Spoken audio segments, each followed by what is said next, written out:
ಈ ಕಾರ್ಯಕ್ರಮದ ಪ್ರಾಯೋಜಕರು ಯುವಂ ಯುಗಂ ಕನ್ನಡ ಮಾಸಿಕ ಪತ್ರಿಕೆ. ನಮಸ್ಕಾರ ವೀಕ್ಷಕರೇ, ಶ್ರೀಗರಿ ವಾರ್ತೆಗರಿಗೆ ಸ್ವಾಗತ. ನಾನು ನಿಮ್ಮ ಗ್ರಹೇಶ್ವರ ಗಾರ್ಡಿಗೇಂದ್ರ. ಗುಲ್ಬರ್ಗದಲ್ಲಿ ತುಂಬಾ ಫೇಮಸ್ ಆಗಿರುವಂಥದ್ದು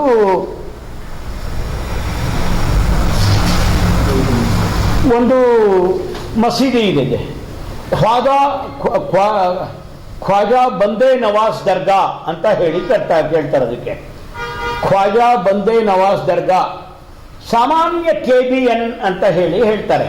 ನೀವು ಅನೇಕ ಆಟೋಗಳ ಮೇಲೆ, ಅನೇಕ ಇದರ ಮೇಲೆ KBN ಅಂತ ಬರೆಯೋದನ್ನು ನೋಡ್ಕೊಂಡಿರ್ಬೋದು ನೀವು.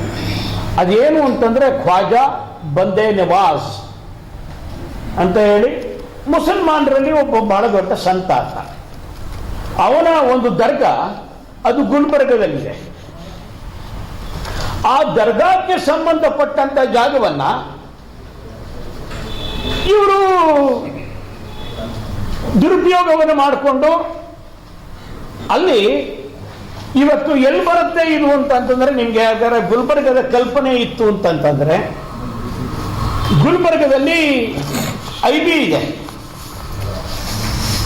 IB ಹಿಂದ್ಗಡೆ ಬರುವಂತ ಜಾಗ ಇದು. ಮುಂಚೆ ಎಲ್ಲ ಖಾಲಿ ಇತ್ತು. ನಾನು ಗುಲ್ಬರ್ಗದಲ್ಲಿ ಸಾಧಾರಣ ಈಗ ಬಹುಶಃ ಒಂದು 38-39 ವರ್ಷ ಅಥವಾ 40 ವರ್ಷಕ್ಕೆ ಮುಂಚೆ RSS ಪ್ರಚಾರಕ್ಕಾಗಿ ನಾನು ಕೆಲಸ ಮಾಡ್ತಾ ಇದ್ದೆ ಅಲ್ಲಿ 1981-82ರಲ್ಲಿ. ಐವಾನೆ ಶಾಹಿ ಅಂತ ಹೇಳಿ ಆ ಒಂದು ಐಬಿಗೆ ಹೇಳ್ತಾರೆ, ಐವಾನ್ ಶಾಹಿ ಅಂತ ಹೇಳ್ತಾರೆ ಅದಕ್ಕೆ. ಆದರೆ ಹಿಂಚೆ ಇರುವಂತ ಜಾಗ ಇದು. ಈ ಜಾಗದಲ್ಲಿ ಅದನ್ನ ದುರುಪಯೋಗ ಮಾಡಿಕೊಂಡ್ರು. ಇಡೀ ಗುಲ್ಬರ್ಗದ ಬಹಳ ದೊಡ್ಡ ಮಾಲ್, ಅದಕ್ಕೆ ಏಷ್ಯನ್ ಮಾಲ್ ಅಂತ ಹೇಳ್ತಾರೆ. ಮತ್ತು ಅದರ ಸುತ್ತಮುತ್ತಲು ಒಂದು ರೆಸಿಡೆನ್ಷಿಯಲ್ ಅಪಾರ್ಟ್ಮೆಂಟ್ಸ್ಗಳನ್ನ ಕಟ್ಟಿದ್ದಾರೆ. ಇದಿಷ್ಟನ್ನು ಕಟ್ಟಿರುವಂತ ಮಹಾಪುರುಷರುಗಳು ಯಾರು ಅಂದ್ರೆ, ಇದರಲ್ಲಿ ಇನ್ವಾಲ್ವ್ ಆಗಿರೋರು ಯಾರ್ಯಾರು ಅಂತಂದ್ರೆ,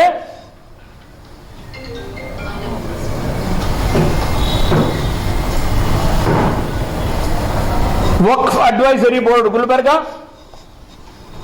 Shri Mallikarjuna Kharge union minister, Shri Dharam Singh member of parliament and former chief minister of Karnataka, Shri Qamarul Islam former minister, sitting MLA and sitting member of Waqf board, Shri CM Ibrahim,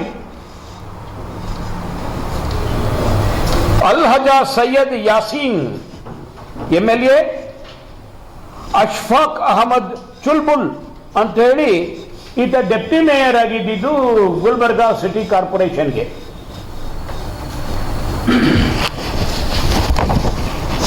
ನಾನು ಆಫ್ ಆಲ್ ದಿ ಫೆಲೋಸ್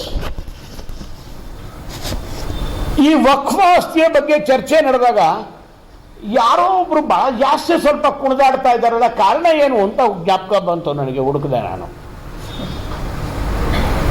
ಅನೇಕ ಜನ ಸುಮ್ಮನೆ ಇದ್ದಾರೆ, ಅದೇ ಇವ್ರು ಯಾಕೆ ಕುಣಿದಾಡ್ತಾ ಇದ್ದಾರಲ್ಲ ಅಂತ ಹೇಳಿ. ಯಾಕೆ ಅಂದ್ರೆ ಪಾಪ ಸನ್ಮಾನ್ಯ ಖರ್ಗೆ ಅವರು, ಸನ್ಮಾನ್ಯ ಧರ್ಮ್ ಸಿಂಗ್ ಅವರು ಬಹಳ ಕಷ್ಟಪಟ್ಟು ಆ ವಕ್ಫ್ ಆಸ್ತಿಯನ್ನ ಅವರು ತಮ್ಮ ಹೆಸರಿಗೆ ಮಾಡಿಕೊಂಡು ಅಲ್ಲಿ ದೊಡ್ಡದಾದಂಥ ಇವತ್ತು ಏಷ್ಯನ್ ಮಾಲು ಮತ್ತೊಂದು ದೊಡ್ಡದಾದಂಥ ಒಂದು ರೆಸಿಡೆನ್ಷಿಯಲ್ ಅಪಾರ್ಟ್ಮೆಂಟ್ಸ್ಗಳನ್ನ, ಕಾಂಪ್ಲೆಕ್ಸ್ಗಳನ್ನ ಕಟ್ಟಿದಾರಲ್ಲ, ಅದೆಲ್ಲ ಯಾರ ಆಸ್ತಿ ಸರ್ ಇವತ್ತದು? ಯಾರ ಆಸ್ತಿ ಸರ್ ಇವತ್ತದು? ಮಲ್ಲಿಕಾರ್ಜುನ ಖರ್ಗೆ ಅವರ ಸುಪುತ್ರರಿಗೆ ಸೇರಬೇಕಾದಂಥ ಆಸ್ತಿ ಅಲ್ವಾ ಅದು? ಪಾಪ ತಮ್ಮ ಆಸ್ತಿ ಅವರು ಹೋಗಬೇಕಾದ್ರೆ ಅವರೊಂದು ಸ್ವಲ್ಪ ಅಪ್ಸೆಟ್ ಆಗುವಂಥದ್ದು, ಅಪ್ಸೆಟ್ ಆದಾಗ ಒಂದಷ್ಟು ಕುಣಿದಾಡುವಂಥದ್ದು, ಅಪ್ಸೆಟ್ ಆದಾಗ ಒಂದಷ್ಟು ಯಾರ್ಯಾರು ಸಿಗ್ತಾರೋ ಅವ್ರ ಮೇಲೆಲ್ಲ ಸುಳ್ಳು ಆರೋಪ ಮಾಡುವಂಥದ್ದು, ಇದೆಲ್ಲ ಸ್ವಾಭಾವಿಕ ಅಲ್ವಾ? ಸೊ ಅದಕ್ಕೋಸ್ಕರ ನಾನು ಛೋಟಾ ಖರ್ಗೆ ಅಥವಾ ಜೂನಿಯರ್ ಖರ್ಗೆ ಅವ್ರ ಬಗ್ಗೆ ಎಲ್ಲೋ ಒಂದು ಕಡೆ ಅನುಕಂಪವನ್ನು ತೋರಿಸ್ಲಿಕ್ಕೆ ಇಷ್ಟಪಡ್ತೀನಿ ನಾನು. ಪಾಪ ಅವರು ತಮ್ಮ ಆಸ್ತಿ ಕಳ್ಕೊಂಡ್ಬಿಡ್ತಾರೆ ಅಂತ ಹೆದರಿಕೆ ನಡೆದಿದ್ದಾರೆ. ಅದು ಆಗಬೇಕದು. ಯಾಕೆ ಅಂತಂದ್ರೆ ಖ್ವಾಜಾ ಬಂದೆ ನವಾಸ್ ಬಹಳ ದೊಡ್ಡ ಮುಸ್ಲಿಂ ಸಂತ, ಅವನ ಜಾಗವನ್ನು ಇವರೆಲ್ಲ ಹೊಡ್ಕೊಂಡಿರೋದು. ಅದೇ ರೀತಿ ಅಲ್ಲೇ ಬ್ರಹ್ಮಪುರ ಅಂತ ಒಂದಿದೆ, ಅಲ್ಲೂ ಹೊಡ್ಕೊಂಡಿದ್ದಾರೆ. ಇನ್ನೊಂದು ಜಾಗ ಇದೆ, ಅದರಲ್ಲಿ ಪಾಪ ಇನ್ನೂ ಒಬ್ರು ಇದ್ದಾರೆ ಮಹಾಪುರುಷರು, ಅವ್ರ ಹೆಸರು ಹೇಳ್ಬಿಡೋಣ ಇವತ್ತು ಅಂತ. ಯಾಕೋ ಮೂಡು ಬಂದ್ಬಿಟ್ಟಿದೆ, ಹೇಳ್ಬಿಡೋಣ ಅಂತ. Property numbers number 2223 Pullar Koil street, new number 17, old number 120, ಮಕ್ರಾನ್ ರೋಡ್. ಎಲ್ಲಿ ಬರುತ್ತೆ ಇದು ಅಂತಂತಂದ್ರೆ, ಈ ಮಕರಾನ್ ರೋಡ್ ಅಂತ ಹೇಳಿ ಬರುವಂತದ್ದು ಜಾಗ. ಎಕ್ಸ್ಟೆಂಟ್ ಎಷ್ಟು ಅಂತಂದ್ರೆ ಇದರಲ್ಲಿ 7329 ಸ್ಕ್ವೇರ್ ಫೀಟ್ ಜಾಗ. ಇದರಲ್ಲಿ ಇನ್ವಾಲ್ವ್ಮೆಂಟ್ ಯಾರ್ದಿದೆ ಅಂತಂತಂದ್ರೆ ರೋಷನ್ ಬೇಗ್,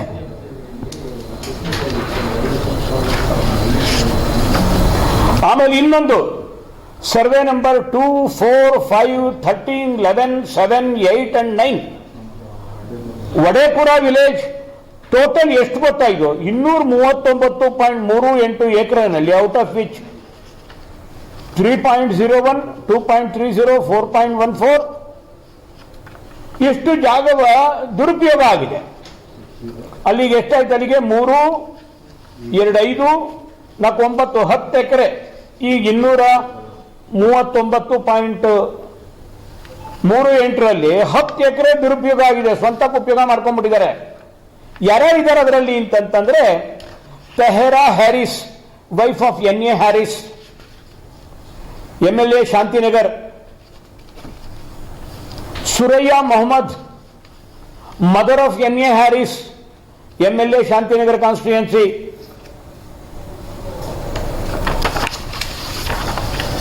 ಇದರಲ್ಲಿ ಮುತಾವಲಿ ಇದ್ದಾರೆ, ಮತ್ತೆ ನೇರವಾಗಿ ಇನ್ವಾಲ್ವ್ಮೆಂಟ್ ಇರುವಂತದ್ದು NA Haris, MLA Shantinagar.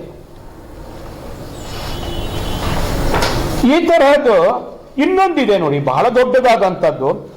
Survey number 55 of Bellahalli village, total 602.29 acres. ಅದರಲ್ಲಿ 122 ಎಕರೆ is granted to 50% and the remaining is illegally disposed. 122 ಎಕರೆ ಗ್ರಾಂಟ್ ಮಾಡ್ತಾರೆ ಯಾರು ಬೇರೆ ಬೇರೆ ಹೆಸರಿಗೆ. ಆದರೆ ಮಿಕ್ಕಿದ್ದು ಅಂದ್ರೆ ಹತ್ರ 380 ಎಕರೆ ಜಾಗನ ವಾಸ್ ಇಲ್ಲಿಗಲಿ ಡಿಸ್ಪೋಸ್ಡ್, ಮಾರಾಟ ಮಾಡಿಬಿಡ್ತಾರೆ. ಯಾರು ಮಾಡಿದವರು ಇದನ್ನೆಲ್ಲ? ಇದರಲ್ಲಿ ಬಹಳ ದೊಡ್ಡದಿರುವಂಥದ್ದು ಒಬೇದುಲ್ಲಾ ಶರೀಫ್ ಅಂತ, president of managing committee, Shri Basha, advocate and 50 grantees of revenue department. Involvement ಇದರಲ್ಲಿ ಬರುವಂಥದ್ದು ಸನ್ಮಾನ್ಯ ಶ್ರೀ CK ಜಾಫರ್ ಶರೀಫ್.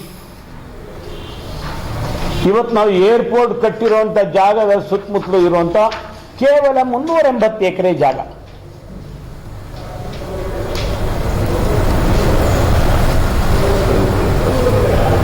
ಅಷ್ಟನ್ನ ಅದರ ಇನ್ವಾಲ್ವ್ಮೆಂಟ್ ಇರೋದು ಯಾರು? CK ಜಾಫರ್ ಶರೀಫ್. ಆರೋಪ ಇದೆ, ಅದನ್ನ ಡಾಕ್ಯುಮೆಂಟ್ಸ್ಗಳು ಹುಡುಕಬೇಕಾಗಿದೆ. ಇದ್ರ ಬಗ್ಗೆ ಎನ್ಕ್ವೈರಿ ಮಾಡಿ ಅಂತ ಹೇಳಿದ್ರು. ಎನ್ಕ್ವೈರಿ ಮಾಡಿ ಜಸ್ಟಿಸ್ ಆನಂದ್ ಅವರು ರಿಪೋರ್ಟ್ ಕೊಟ್ಟಿದ್ದಾರೆ. ರಿಪೋರ್ಟ್ ಸಿದ್ದರಾಮಯ್ಯ ಅವ್ರ ಕೈನಲ್ಲಿದೆ. ಎಲ್ಲೆಲ್ಲ ಯಾಕೆ ಹುಡುಕ್ಬೇಕವರು?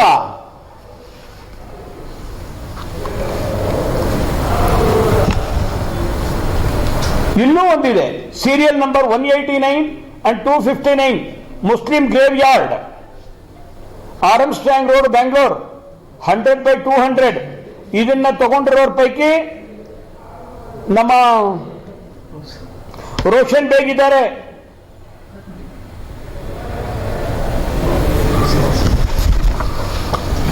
ಇನ್ನೊಂದು ನಮ್ಮ ಮೈಸೂರು ಒಂದಿದೆ ರೀ, ನೀವು ಸಂತೋಷ ಪಡಬೇಕು.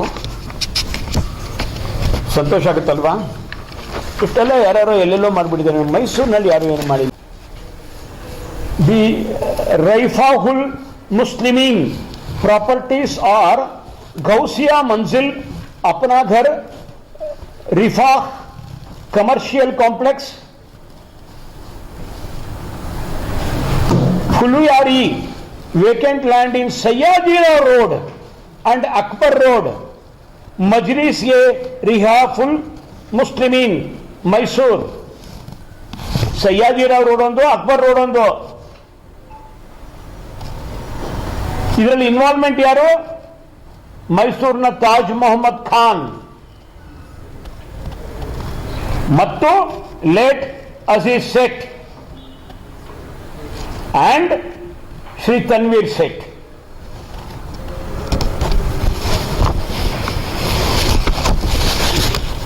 ಹಾಗೆ ಗಂಗಾವತಿನಲ್ಲಿ ಇಕ್ಬಾಲ್ ಅನ್ಸಾರಿ, ಎಕ್ಸ್ ಮಿನಿಸ್ಟರ್.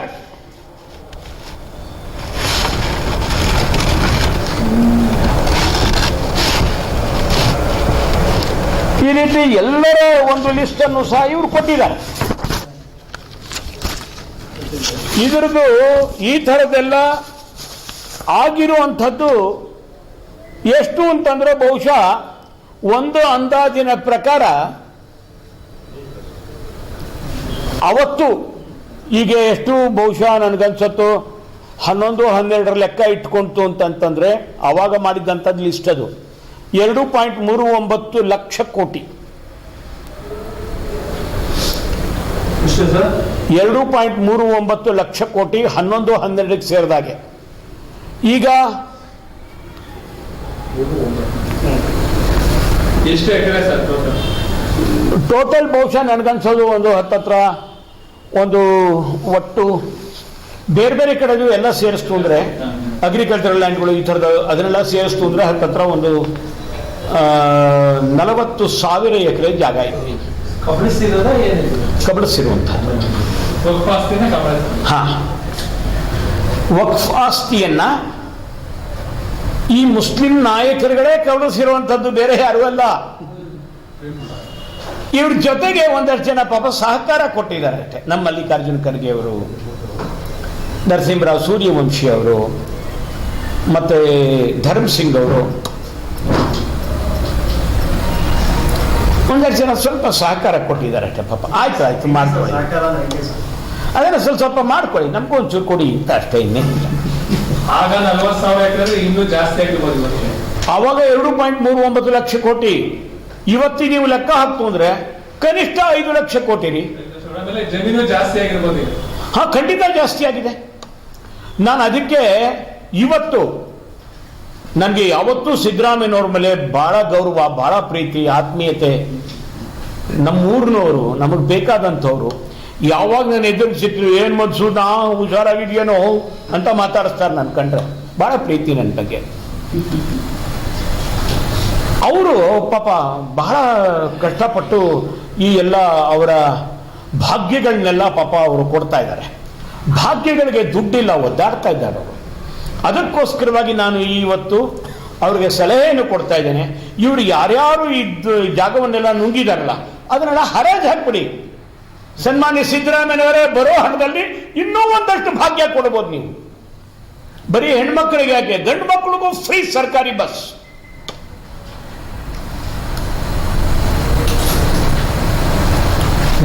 ಬರೀ ಅಕ್ಕಿ ಏನು, ಅವ್ರ ಜೊತೆ ಬೇಳೆ, ಎಣ್ಣೆ, ಸಕ್ಕರೆ, ಕಾಫಿ ಪುಡಿ ಅಷ್ಟೇ. ನೀವು ಹೇಳ್ಬೇಕು, MSILನವ್ರಿಗೆ ಹೇಳ್ಬಿಡಿ, ಯಾರು ಏನ್ ತಗೋತಾರ ತಗೊಳ್ಳಿ, ಯಾವ ಬ್ರ್ಯಾಂಡ್ ತಗೋತಾರ ತಗೊಳ್ಳಿ, ಎಲ್ರಿಗೂ ಫ್ರೀ MSIL ಇಂದ. ಎಷ್ಟು? 5 ಲಕ್ಷ ಕೋಟಿ ಬರೋದು.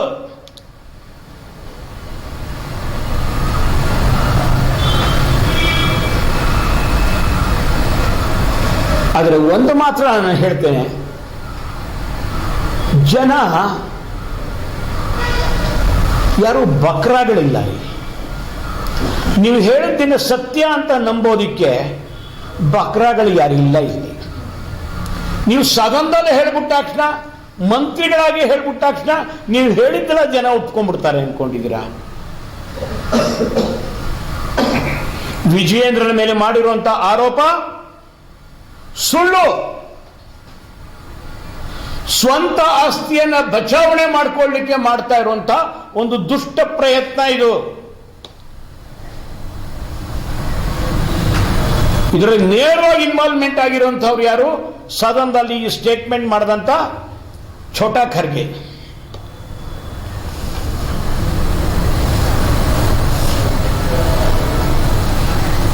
ನಮ್ಮ ಪತ್ರಕರ್ತರು ಯಾರು ಬೇಕಾದ್ರೂ ನೀವು ಗುಲ್ಬರ್ಗಾದವರು ಫೋನ್ ಮಾಡಿ. ಏಷ್ಯನ್ ಮಾಲು ಅದ್ರ ಸುತ್ತಮುತ್ತಲು ಇರುವಂಥ ರೆಸಿಡೆನ್ಷಿಯಲ್ ಅಪಾರ್ಟ್ಮೆಂಟ್ಸು ಅದು ಯಾರಿಗೆ ಸೇರಿದ್ದು ಅಂತ ಹೇಳ್ತಾರೆ ಈಗಲೂ.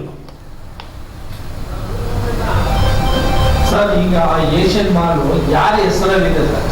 ಸ್ಪಾಟ್ ಇನ್ಸ್ಪೆಕ್ಷನ್ ಮಾಡ್ಬಿಟ್ಟು ಬಂದಿದ್ದೀನಿ. ಅಲ್ಲ ಡಾಕ್ಯುಮೆಂಟ್ ಸರ್, ಈಗ ಅಲ್ಲ ಡಾಕ್ಯುಮೆಂಟ್ಸ್ಗಳು ನಾವು ಹೇಳಬಾರ್ದು. ಸರ್ಕಾರ ಅವ್ರದ್ದು ಇರ್ಬೇಕಾದ್ರೆ ಡಾಕ್ಯುಮೆಂಟ್ಸ್ ನಾನು ಯಾಕೆ ನಾನು ಆರೋಪ ಮಾಡ್ತಾ ಇದ್ದೀನಿ.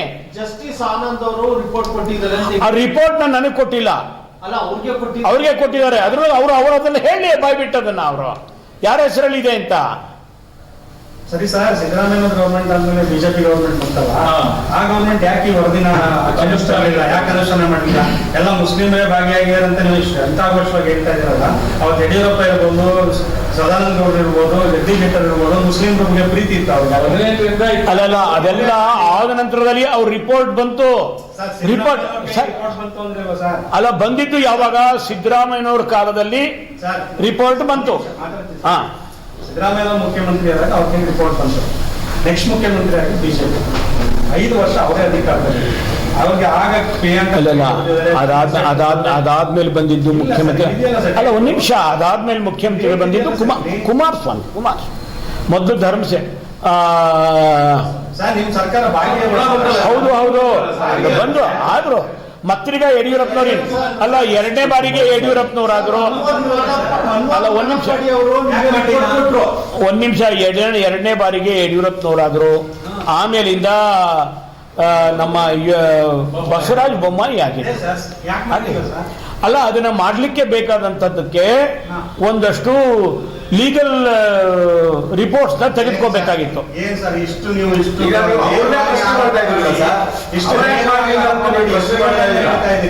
ನಿಮ್ಮ ಅವಧಿಗೆ ಆಗಿರೋದು 10 ವರ್ಷ ಹಿಂದೆ ಆಗಿರೋದು. ನಿಮ್ ಸರ್ಕಾರ 5 ವರ್ಷ ಆಡಳಿತ ನಡೆಸ್ತಾ ಇದೆ, ಸಮ್ಮಿಶ್ರ ಸರ್ಕಾರ ಮಾಡೈತೆ. ಯಾರು ಇದ್ರ ಬಗ್ಗೆ ತಲೆ ಕೆಡಿಸಲಿಲ್ಲ. ಆದ್ರೆ ಬಿಜೆಪಿಗೂ ಮುಸ್ಲಿಂ ಅಂದ್ಬಿಟ್ಟು ಪ್ರೀತಿ ಇದೆ ಅಂತ ಅರ್ಥ ಆಯ್ತು. ಖರ್ಗೆ ಅವ್ರನ್ನ ಬಚಾವ್ ಮಾಡಬೇಕು, ತನ್ವೀರ್ ಸೇಠ್ನ ಬಚಾವ್ ಮಾಡಬೇಕು, ಈ ಯಾರ್ಯಾರು ರೆಹಮಾನ್ ಖಾನ್ ಬಚಾವ್ ಮಾಡಬೇಕು.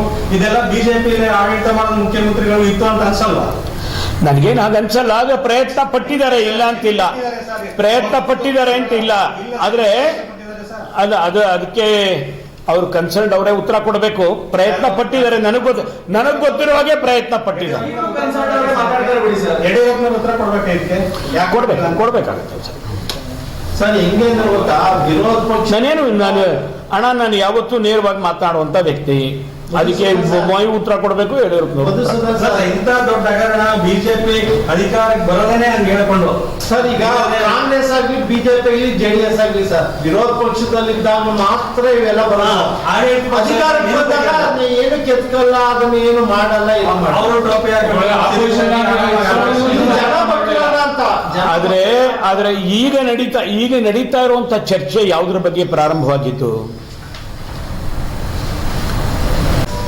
ಅಷ್ಟೇ ಸೀಮಿತ ಅಲ್ಲ, ಒಂದ್ ನಿಮಿಷ. ವಿಜಯೇಂದ್ರ ಅವರು ಸೀಮಿತ ಮಾಡಿದ್ರೆ ಕೇಳ್ತಾನೆ ಇಲ್ಲ. ದಾಖಲೆ ಕೊಟ್ಟಿದ್ದೀರಿ, 2014 ನಡೆದ ದಾಖಲೆ ಕೊಟ್ಟಿದ್ದೀರಿ. ಈ ದಾಖಲೆ ಪ್ರಕಾರ ನೀವು ಮಾತಾಡ್ತಾ ಇದೀರಿ. ನೆಕ್ಸ್ಟ್ ಒಂದು ಗೌರ್ಮೆಂಟ್ ಯಾಕೆ ಕ್ರಮ ತಗೊಳ್ಳಿಲ್ಲ ಅಂತ ನಾವು ಕೇಳ್ತಾರ ಅಷ್ಟೇ, ಇನ್ನೇನಲ್ಲ.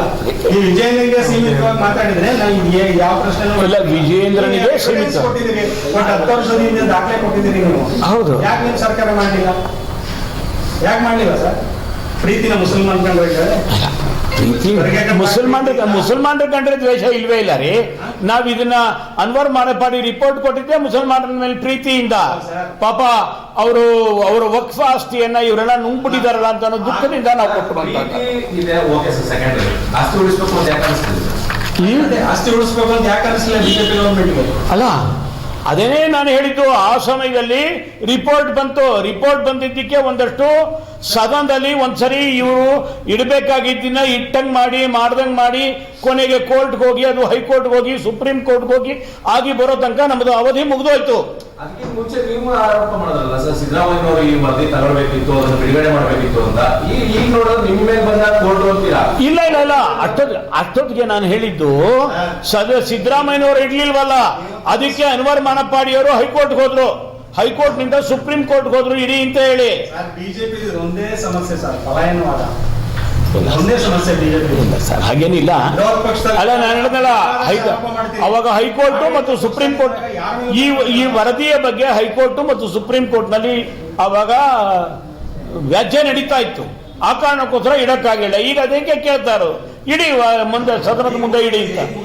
ಸುಪ್ರೀಂ ಕೋರ್ಟ್ ಅಲ್ಲಿ ಇದೆಲ್ಲ ಮುಗಿದೋಯ್ತು. ಸುಪ್ರೀಂ ಕೋರ್ಟ್ ಅದನ್ನ ಸದನದಲ್ಲಿ ಇಡಿ ಅಂತ ಹೇಳಿ ವರದಿಯನ್ನು ಕೊಟ್ಟಿದೆ. ಕೊಟ್ಟಾಗ್ಲೇ 6-7 ತಿಂಗಳಾಯ್ತು ಕೊಟ್ಟಾಗ್ಲೇ ವರದಿ. ಅದಾಗಲೇ ಜಡ್ಜ್ಮೆಂಟ್ ಕೊಟ್ಟಿದ್ದಾರೆ. ಪೊಲೀಸರಿಗೆ ಆಯ್ತು, ನೀವು ನೆಕ್ಸ್ಟ್ ಅಧಿಕಾರಕ್ಕೆ ಬಂದಾಗ ಮಾಡಿ ಹಾಗೇನು ಮಾಡಲ್ಲ ಸರ್. ಅವಾಗ ಏನ್ ಮಾಡ್ತಾರ, ಮೌನ 5 ವರ್ಷ ಮೌನ, ಹಾಗೇನು ಮಾಡಲ್ಲ. ನೆಕ್ಸ್ಟ್ ಬಂದಾಗ ನಿಮಗೆ ನೆಕ್ಸ್ಟ್ ಗೌರ್ಮೆಂಟ್ ಬಂದಾಗ ಗ್ಯಾರಂಟಿ ನಿಮಗೆ ಒಟ್ಟಿನಲ್ಲಿ ಇಷ್ಟೆಲ್ಲ ಸಂಗತಿಗಳು ತಿಳಿಸ್ಬೇಕಾಗಿತ್ತು, ತಿಳಿಸಿದ್ದೇನೆ. ನಿಮಗೆ ಧನ್ಯವಾದಗಳು.